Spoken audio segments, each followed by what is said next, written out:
10 FBI agents arrest 2 Los Angeles murder suspects more than 1,000 miles away right here in Oklahoma. Agents say 18-year-old Marquise Joseph and 22-year-old Derek Beeman are known gang members in Los Angeles.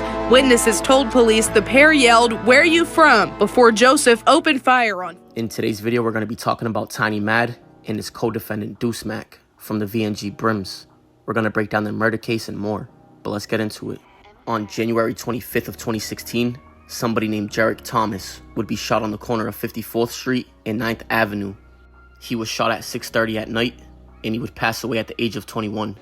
This would be video footage from the crime scene, and as you can see right there, the silver car would have his turn signal going left. He would see Jarek Thomas crossing the street, and he would decide to go right instead, and he would go up 54th Street towards 9th Avenue.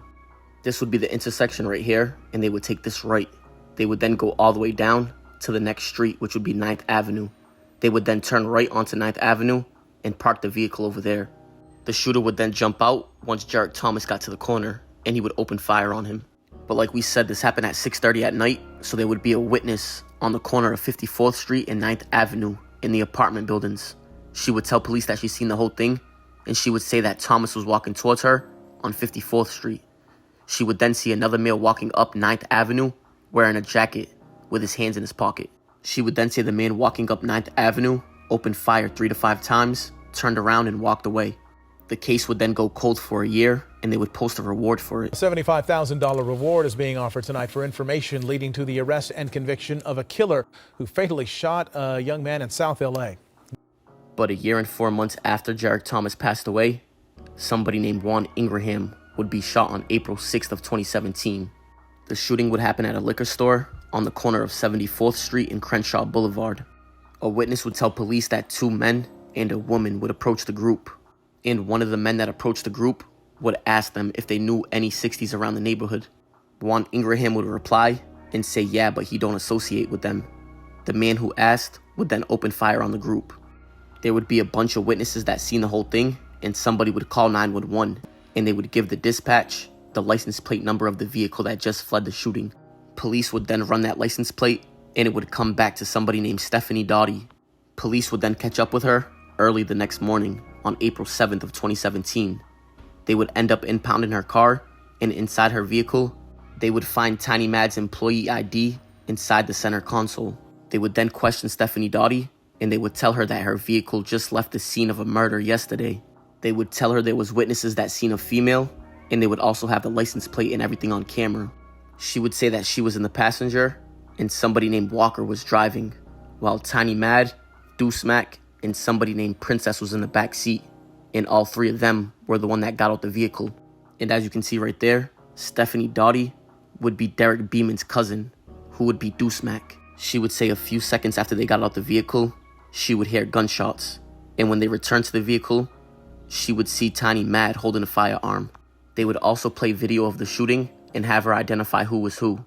And after she gave them statements, they would do a little bit of digging, and they would see that a day before the murder, on April 5th of 2017, Tiny Mad and Deuce Mac were pulled over inside of her vehicle. And during that encounter with the police, they would say that Tiny Mad would admit that he was a member of VNG, and he would go by the moniker Avenue Red instead of Tiny Mad. And with them statements and proof, they would begin to look for Tiny Mad and Deuce Mac. But they would learn that 5 days after the murder, that Tiny Mad and Deuce Mac would end up in Oklahoma. The detectives in Los Angeles would then work with the FBI to apprehend them and extradite them back. Gang detectives got together with the FBI to gain access to these suspects' Instagram accounts, which led them to a friend's Oklahoma hometown. They were able to see that Joseph logged on to Instagram on April 11th, 5 days after the murder, using a woman's cell phone. She's a Facebook friend who had an address in Lawton. And on April 14th, 3 days later, agents saw Beeman access his Instagram account on a phone registered to his alias, Derek Jones. And both of those phones pinged to this apartment building on Southwest Beta Avenue in Lawton. And after being sent back to Los Angeles, they would be interrogated on April 28th of 2017. And Tiny Mad would admit that he was from VNG, but he would deny going by Tiny Mad. He would say he went by Low Avenue Red. They would then ask him about Stephanie Doughty, and he would deny knowing her. They would then show him pictures of them together, and he would admit that he knew her and had been in her car before. But he would say that he didn't know anything about the shooting on 74th Street and Crenshaw Boulevard. And after they were done, they would then place him in a cell with an informant, and they would do a Perkins operation. The informant would then ask him where he was from, and he would reply and say VN. The informant would then tell Tiny Mad that he was from East Coast, and he was 47 years old and just got done doing 14 years. The informant would then say that he knew a gang of youngsters right now out of VN that's pushing lines. And Tiny Mad would reply and say, yeah, I'm one of them. And for some reason, he would tell this random dude that he never met from East Coast that he was in for a murder. He would then tell him that the person that told was a lady from Black Peastone, but she wasn't credible. Eventually, he would feel so comfortable talking to this dude that he would make incriminating statements about the Jarrett Thomas murder that happened a whole year before that. He would even tell the informant that they can't book him for that one because it was last year. He would then tell the informant that he burned and tossed the gun that he used. The informant would then ask about the car.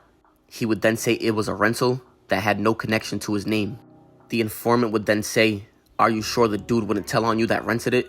And he would say they don't even know me, and if they did, that's my big homie, and he's not snitching. He would tell the dude that the only thing he's worried about is the 74th Street in Crenshaw, because everybody got booked, and supposedly everybody's telling. He would tell the informant that he used gloves, and on top of that he had a revolver.